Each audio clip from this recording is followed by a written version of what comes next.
Kunyari tayo ito yung client at meron tayong computer, no, or laptop.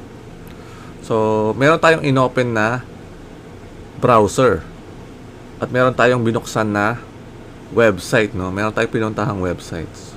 So, ang mangyayari guys, no, kapag meron tayong inopen na website, magre-request tayo ng data sa isang server.